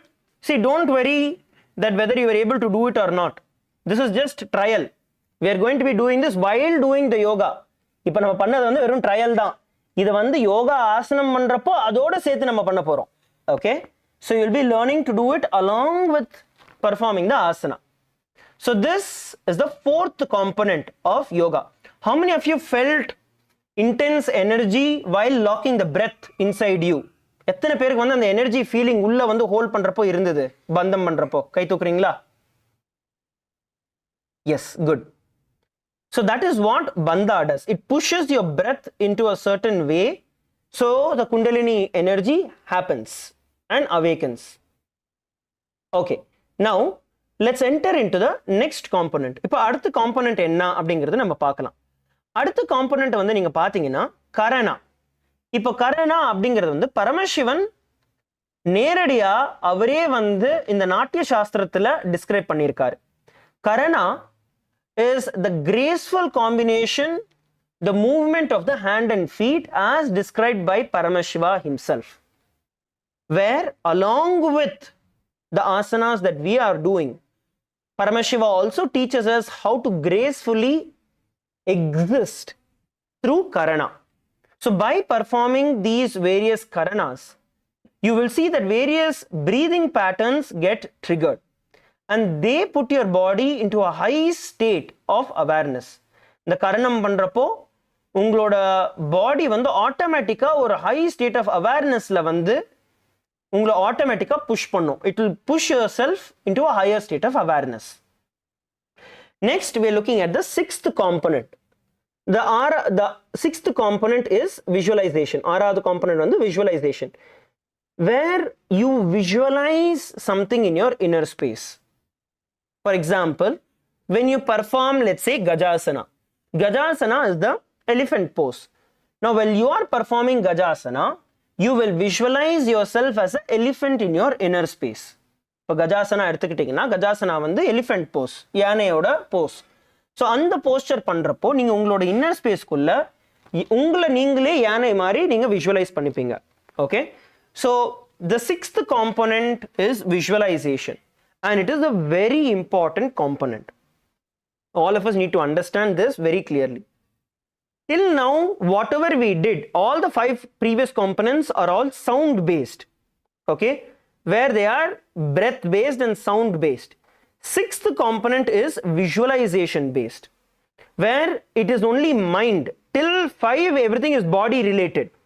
But from 6 is going to be mind related. How many of you are understanding this? So here is where things become more subtle. And if there is some other thought that goes on inside your head, then you need to unclutch from it and bring this visualization. So the visualization becomes a very important component. Then comes japa, 7th. Now, as part of the japa, you will not be doing the japa, but the japa will be done. You'll be hearing the japa, letting that, again, once again, you're going to visualize the japa running in your inner space. All of you understand clearly. See, all of us know the Mahavakya, right? Om Nithyananda Paramashivoham. Now, you are not going to chant it verbally. Rather, we will be chanting it, you will be hearing it, and you're going to visualize that ajapa, that mantra going in your inner space. So, japa component வந்து நீங்க பாத்தீங்கன்னா நீங்க வந்து ஜப்பம் பண்ண போறது கிடையாது. நாங்க வந்து ஒவ்வொரு ஆசனம் பண்றப்போ நாங்க வந்து ஜப்பத்தை பண்ணுவோம். ஆனா நீங்க அதை கேட்டு உங்களுக்குள்ள visualization அதை மாத்திக்கணும். How many of you are understanding the component of japa? You are not going to be physically chanting it. Okay? But you are going to listen to it and make sure that that is coming inside you. We'll be telling how that happens also. Alright? That is the japa. Now there are different types of japa. Palavidamana japangal irukku. All of you sit straight. I'm going to be chanting the different japas which are there. You're just going to let that japa visualization enter into you. எல்லாருமே நிமிர்ந்து உட்கார்ந்துக்கோங்க. We are going to do a small step combining the visualization and the japa. Sit straight. Please sit straight. All of you sit straight. Close your eyes. You're going to visualize Swamiji in your inner space. Visualize Swamiji in your inner space. Swamiji வந்து உங்களோட உள் மனசுல வந்து visualize பண்ணுங்க. Now continue to keep the visualization of Swamiji. I am going to chant the japa. You are just going to let that appear as syllables in your inner space. It can be in any language that you know. Tamil, Hindi, Sanskrit, English, don't worry.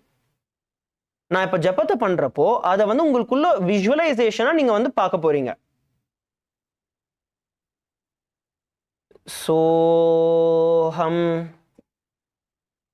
Soham Soham Shivoham Shivoham Shivoham Sadashivoham Sadashivoham Sadashivoham Mahasadashivoham Mahasadashivoham Mahasadashivoham Om Nithyanandoham Om Nithyanandoham Om Nithyanandoham Om Nithyananda Mahasadashivoham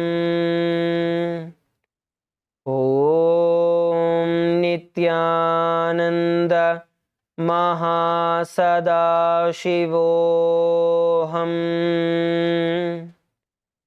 Om Nithyananda Mahasadashivoham Om Nithyananda Paramashivoham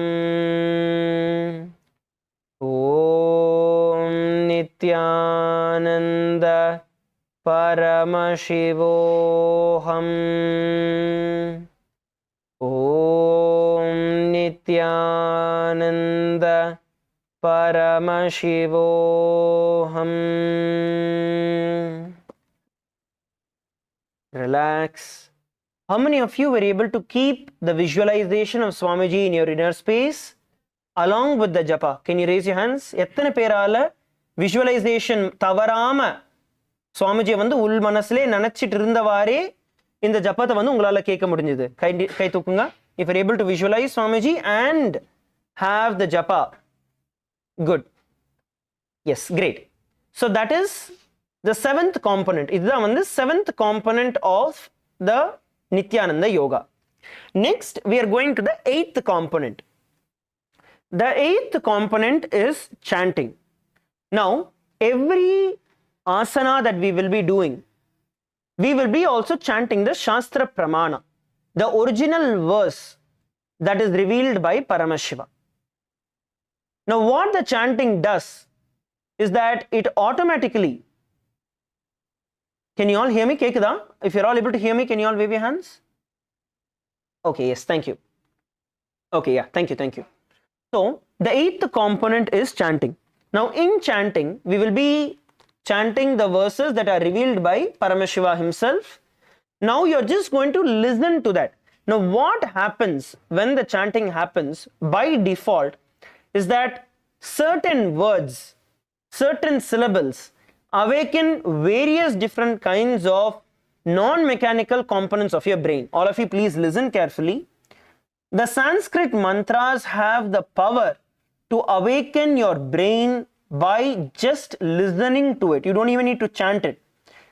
நீங்க chant பண்ண போறது கிடையாது. ஆனா நீங்க கேட்டாலே brainல இருக்கிற பல components வந்து awaken ஆக ஆரம்பிக்கும்.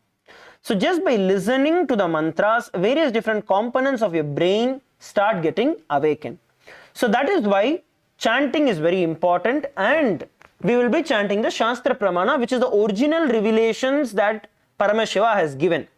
So every single asana, every single bandha, every single pranayama that we do is authentic from the Shastras, from the Agamas. என்ன பண்ணனாலும், whatever நம்ம எது பண்ணாலும், ஆசனம் பண்ணாலும் சரி, பிராணாயாமம் பண்ணாலும் சரி, பந்தங்கள் பண்ணாலும் சரி, அது எல்லாத்துக்குமே வந்து சாஸ்திரத்தோட ரெஃபரன்ஸ் இருக்கு. ஸோ அதனால ஆத்தென்டிக்கான விதத்தில் நம்ம எல்லாருமே பண்றோம். So this is mantra, the chanting component of it. Next, the 9th component is weight. Now, way before the bodybuilding and all of that started in the Western civilization or in the modern civilization right now, weights are applied in our tradition itself as a way to raise the Kundalini Shakti. So, in various asanas which are there, we will be adding additional weights to our body. So, that is what the component of weight is. So, it will push your body, mind and your inner space to the next level. The next component that we are looking at is mandala. Now, mandala is the representation of the entire cosmos itself. The human body, as per our Shastras, as what Swamiji has revealed, our body is a reflection of the ultimate superconsciousness. So, what the mandala does, we will be having the Sri Chakra Yantra. Unga ellarkume vandu Sri Chakra Yantra vandu kudukapadum. All of you will be receiving the Sri Chakra. The mandala automatically energizes the place that you are sitting in. Please understand, wherever you are sitting, what the yantra does is that it creates a energy field. It creates an energy field for the energy to manifest. How many of you are understanding this? The various mandalas energize the space around you. The yantras energize the space around you. So all of you will be receiving the Sri Chakra Yantra, and you will just be placing it on your yoga mat. நீங்க வந்து அதை வந்து உங்களோட yoga mat மேல வச்சுப்பீங்க. So what happens is the yoga mat and your surroundings become a field of energy that supports you in experiencing oneness with Paramashiva. That is the 10th component, which is mandala. The next one that we are going to look at is abharana. Abharana is the jewelry, where all of you are wearing the Rudraksha Mala, the Kanta Rudraksha. It is an important component. See, abharana is not just jewelry alone. It is not just worn for decorative purposes, but it has a very powerful spiritual significance. Especially the Rudraksha that we wear becomes a storehouse of energy. Please listen carefully. It is very, very important for us to wear the abharana during yoga, because whatever energy we generate by doing the Pratama Vinyasa Krama, Dvitiya Vinyasa Krama, Tritiya Vinyasa Krama through the Nithyananda Yoga, all of that gets stored like a battery in the Rudraksha. How many of you are understanding this? எத்தனை பேருக்கு புரியுது? ருத்ராட்சம் வந்து ஒரு battery மாதிரி. நீங்க வந்து யோகா பண்றப்போ அந்த ருத்ராட்சம் வந்து எனர்ஜைஸ் ஆயிட்டே இருக்கு. எப்படி நீங்க பேட்டரியை சார்ஜ் போட்டு வைக்கிறீங்களோ. So what that does is, once it is charged throughout the entire day, it dissipates energy for you, keeping you in a high energy field. So that is why the Kantamala or the Sundaravadam, which is the Rudraksha earring, okay, all of this is chosen and designed by the Supreme Pontiff of Hinduism, by Swamiji, specifically so that the Kundalini Shakti, the energy that manifests, is held in your body throughout the entire period of your day. So whatever energy that you generate during the Nithyananda Yoga retains and holds you throughout the entire day. That is the abharana. The 11th is the abharana. The last component that we are looking at is aushada. The 12th component is aushada. Now aushada is the sacred alchemy that is described by Paramashiva, by the various siddhas, and it is the way through which externally the components that help you put your body into a high state of energy. It can be either applied on your body or it can be eaten. There are different kinds of aushadas which are there. So what happens when these aushadas, these sacred herbs are prepared as per the agama? They make your body pure. They clean up your body. The very food that we eat during this entire Paramashiva Sena program time is infused with these aushadas. And when you put the vibhuti and kumkum, which is externally applied, they are also aushadas that aid with detoxifying your entire body. So aushada is a very important component. Aushadam, 12வது component பார்த்தீங்கன்னா aushadam. இந்த aushadam வந்து உள்ள எடுக்கிற மாதிரி, means சாப்பிட்ற மாதிரியான ஔஷதங்களும் இருக்கு, உங்க மேல வந்து நீங்க தடவிக்கிற மாதிரியான ஔஷதங்களும் இருக்கு. இப்போ ஃபார் எக்ஸாம்பிள் விபூதி இல்ல குங்குமம், விபூதியும் சரி குங்குமமும் சரி, அது வந்து நம்ம கோயில கொடுக்குறாங்கன்னு சொல்லிட்டு நம்ம எடுத்து அப்ளை பண்ணிக்கிறோம், அவ்வளவுதான். ஆனா அதுல வந்து ஒரு ஸ்பிரிச்சுவல் காம்போனன்ட் இருக்கு, டீடாக்சிஃபிகேஷன் காம்போனன்ட் இருக்கு. குங்குமத்தை நீங்க என்னன்னு பாத்தீங்கன்னா அது வந்து turmeric, calcified turmeric. So what அது என்ன பண்ணும் அப்படின்னு பாத்தீங்கன்னா, நீங்க நெத்தியில குங்குமம் வைக்கிறப்போ உங்களோட தேர்ட் ஐயோட calcification remove பண்ணும்.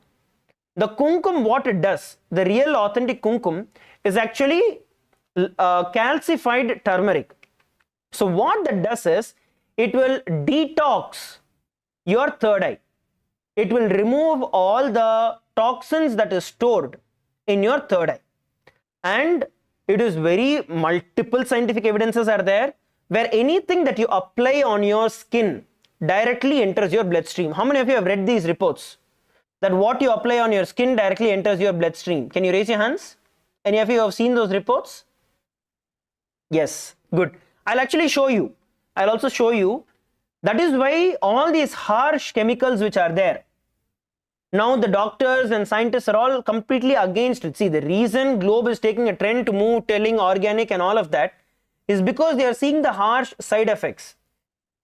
Even let's say you apply perfume or you apply some lotions and all of that, if they have harsh chemicals in it, it directly enters your bloodstream itself. So the aushada, either applied on your skin or ingested, for example neem juice or haritaki powder, all these are aushadas that help with detoxification, that help you with purifying your entire body. So all of these put together are the 12 components of the Nithyananda Yoga. How many of you are understanding? எத்தனை பேருக்கு புரியுது?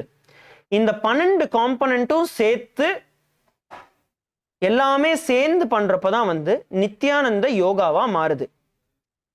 So whatever we are learning, whatever we will be doing will have all these 12 components. ஒவ்வொரு ஆசனத்திலுமே வந்து இந்த 12 component இருக்கும். in every single asana that we do will have 12 components in this. I'm going to be giving one example. Okay, எல்லாருமே சேர்ந்து நம்ம ஒரு example வந்து நம்ம பண்ணலாம். All right. So we are going to do one asana. We are going to see how to do it. All right, all of you sit straight. Just sit straight. Cross your palms. Sorry, cross your feet and sit. நிமிர்ந்து உட்கார்ந்துக்கோங்க. நம்ம எல்லாருமே வந்து we are going to do Sukhasana. All of us are going to do Sukhasana. Now, you are going to sit in a comfortable position, cross-legged. Sit straight.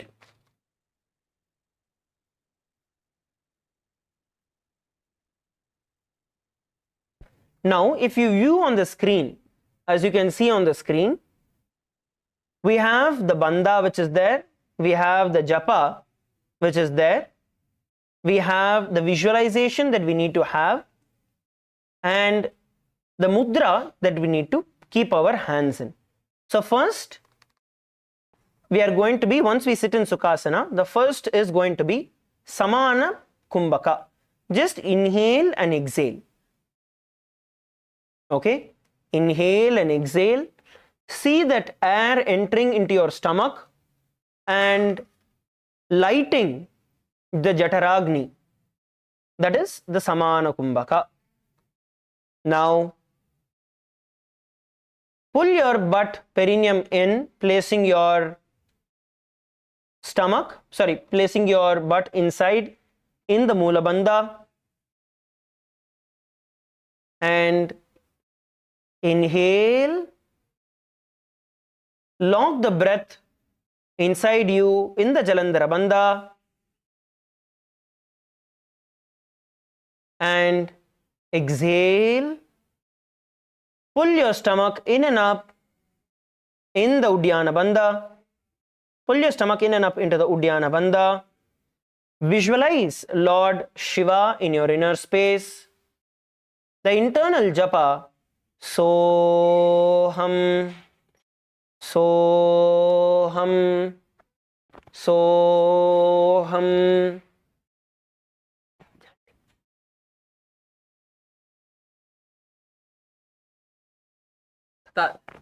तत्सुखासनमित्युक्तम् अशक्तस्तत्समाचरेत् आसनं विजितं येन जितं तेन जगत्त्रयम्. Relax. Yes. So this is one asana that we did. Okay. So if you see, there are multiple components that we covered in this. One, sitting in the asana, which is Sukhasana. Okay. Then we placed our hand in the Bindu Mudra. Okay, we placed our hand in the Bindu Mudra on our knees. Next, we did the pranayama. Along with the pranayama, we did the kumbhaka, the samana kumbhaka, where we inhaled and held the breath in our stomach, kindling the Jataragni. That is the pranayama. And then we did the Mahamudra Bandha, which is all the three bandhas put together. Then we had the visualization in our inner space of Paramashiva, bringing our gaze towards the nose. And then the chanting, the internal japa of Soham, and the chanting of the mantra. So all of these put together consist of the 12 components of yoga. Now you are naturally wearing the Rudraksha. You'll also be, have you all received the Shri Chakra? How many of you have received the Shri Chakra? Can you raise your hands if you have received the Shri Chakra? Yes. Those who have not yet received, we will give it to you. Don't worry. Okay, Shri Chakram kadikalana vandu ungalku kudupom, so you can keep it. Now that becomes the next component. So all of these put together is one asana. All of you are understanding? All of these components put together is one asana. How many of you are seeing there is a difference between what you have been doing at home versus what we are doing here? Can you raise your hands? வீட்ல பண்ணதுக்கும் இதுக்கும் வித்தியாசம் தெரியுதுனா கை தூக்குறீங்களா? Yes, great. So we will be teaching you all of these 12 components of yoga. First initial days we'll be focusing on the asana. and making you comfortable with the asana, giving you techniques to perform various asanas, giving you tips to do, helping you do the asana, which is the more gross component. And then as days pass by, we will be moving you to the more subtler components of visualization, bringing your awareness to the breath, focusing more emphasis on the pranayama, on the bandha, on the kumbhaka. Initial few days வந்து நம்ம பார்த்தீங்கன்னா ப்ரோக்ராமில் ஆசனா இதில் எப்படி கம்ஃபர்டபுளாக இருக்கிறது, அதோட techniques எப்படி பண்ணுறது, ஈஸியாக எப்படி பண்ணுறது, அந்த டீட்டெயில்ஸ் எல்லாமே ஃபஸ்ட்டு ஒரு ஃபியூ டேஸில் வந்து உங்கள் எல்லாருக்கும் சொல்லி தருவோம். அதுக்கப்புறம் நம்ம என்ன பண்ணுவோம்னா இதோட சட்டில் காம்பனன்ட்ஸ்க்கு மூவ் பண்ண ஆரம்பிப்போம். பந்தங்கள் இன்னும் எப்படி கரெக்டாக பண்ணுறது, அந்த விஷுவலைசேஷன்ஸ் எப்படி கரெக்டாக பண்ணுறது, பிராணாயாமங்கள் எப்படி கரெக்டாக பண்ணுறதுன்னு சொல்லிட்டு அதெல்லாமே சொல்லி தருவோம். All of you are understanding? How many of you are excited? How many of you are excited for this? To learn and to make yourself a new being. Great. See, one thing I can assure all of you, one thing for sure that I can assure all of you is that by the end of the program, all of you would have had 100 times more energy than what you came in with the program today. You can mark how you feel through the day and you can pen it down, write it and keep it. By the end of the program, this yoga will actually energize you. It will not make you tired. It will infuse your whole body with so much of energy that it will give you the energy throughout the entire day for running. And of course, you have Swamiji's energy that is there, which will make sure that you are holding that energy in you and you're able to use it for your day-to-day activities. So with that, we are coming towards the conclusion of today's, the introduction to the program, the introduction to the yoga. We are going to have other classes that is going to be happening. We are going to have a lot of other interesting things throughout the entire day that is planned for every one of you.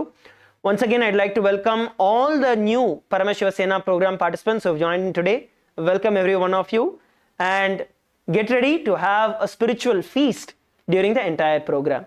So with that, we'll conclude the yoga session by chanting the Purna Mantra. Please sit straight with your head, neck and spine in a straight line. Visualize Swamiji in your inner space and we'll end with the Purna Mantra.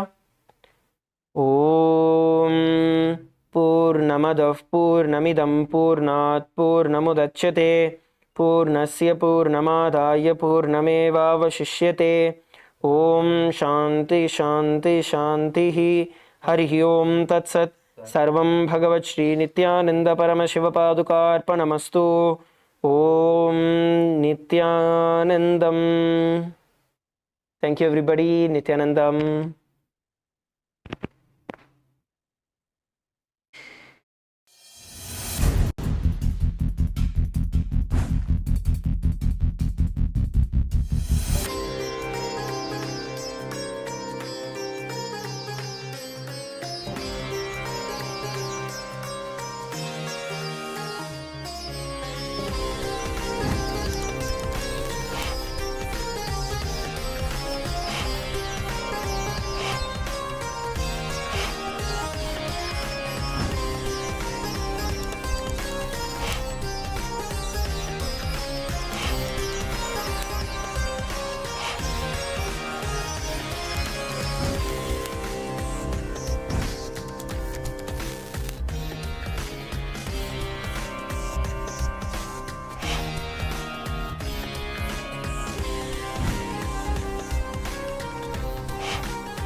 द्वन्द्वातीतं गगनसदृशं तत्त्वमस्यादिलक्ष्यम् एकं नित्यं विमलमचलं सर्वदी साक्षिभूतं भावातीतं त्रिगुणरहितं सद्गुरुं तं Namami.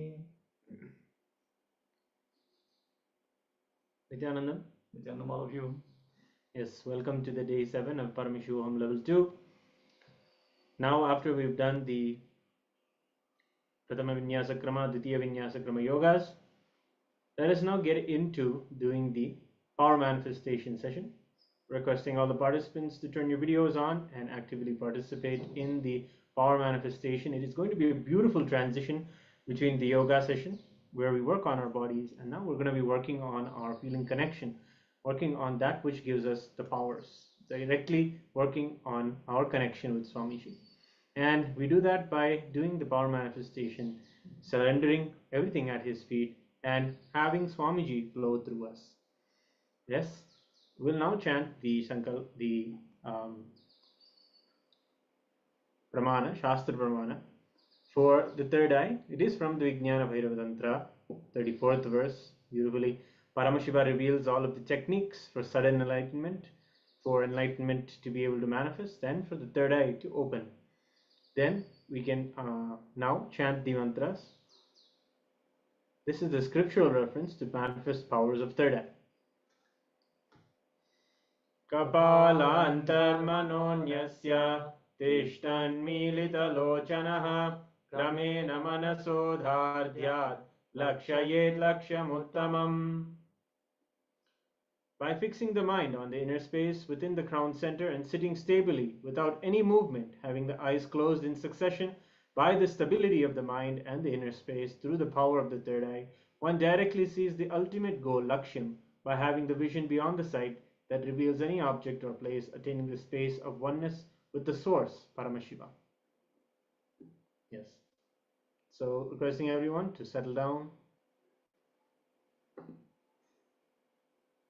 Put your blindfolds on and get ready to do the third eye reading. So you're going to request Swamiji, who resides in your third eye, to reveal to you what is being shown. We're going to be projecting an image on your screen, which you will now request Swamiji to show you through the third eye.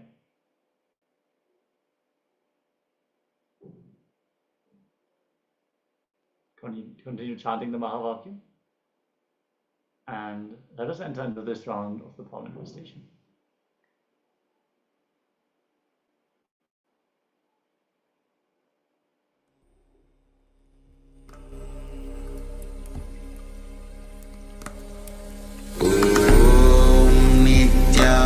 Nithyananda Paramashivoham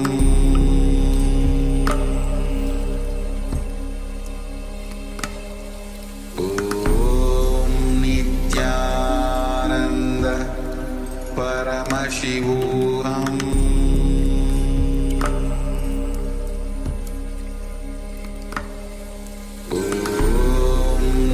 Nithyananda Paramashivoham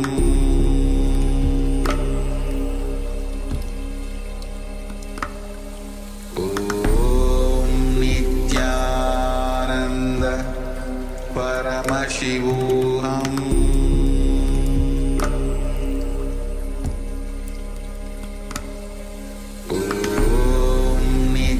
Nithyananda Paramashivoham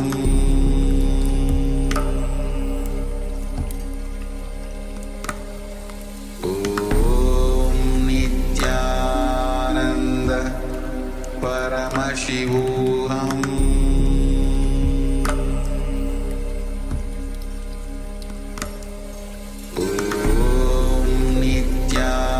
Nithyananda Paramashivoham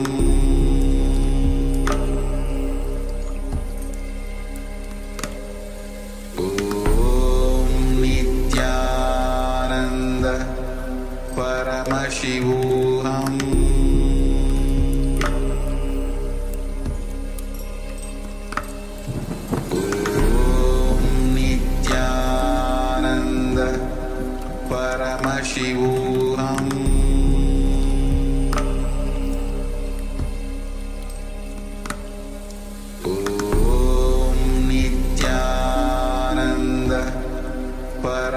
Paramashivoham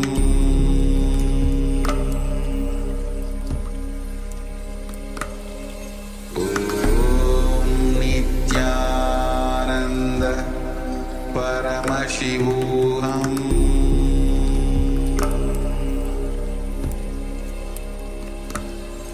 Om Nithyananda Paramashivoham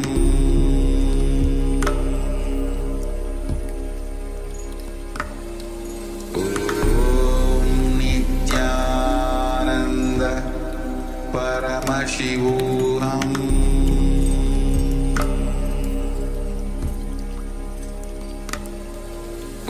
Om Nithyananda Paramashivoham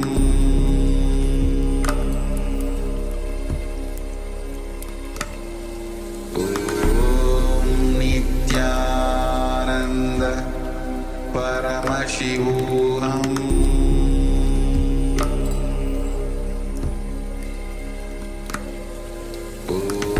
Om Nithyananda Paramashivoham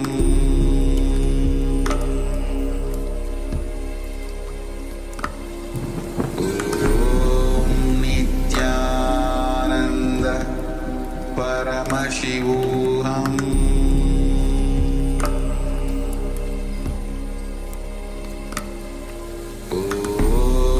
Nithyananda Paramashivoham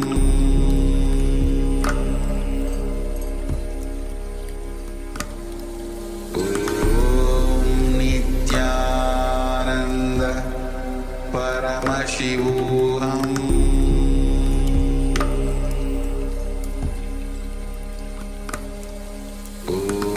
Om Nithyananda Paramashivoham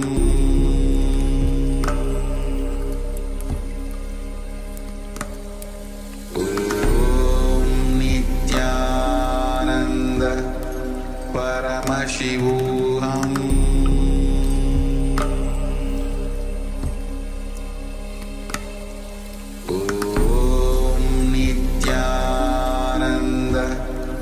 Paramashivoham Om Nithyananda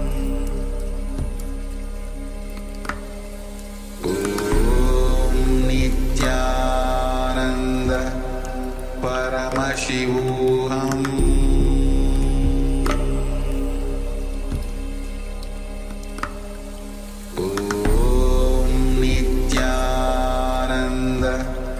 Paramashivoham Om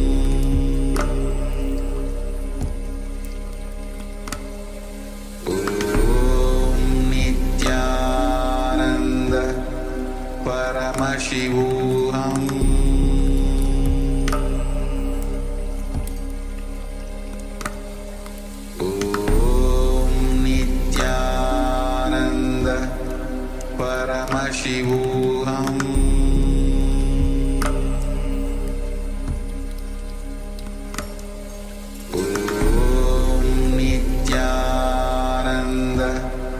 Paramashivoham Paramashivoham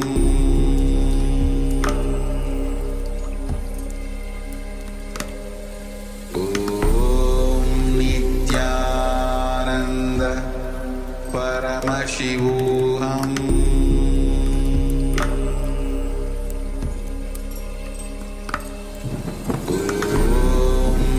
Nithyananda Paramashivoham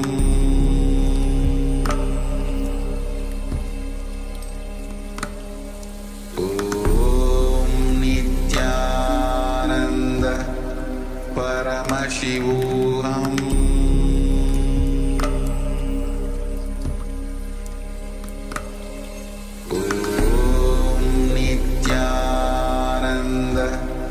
Paramashivoham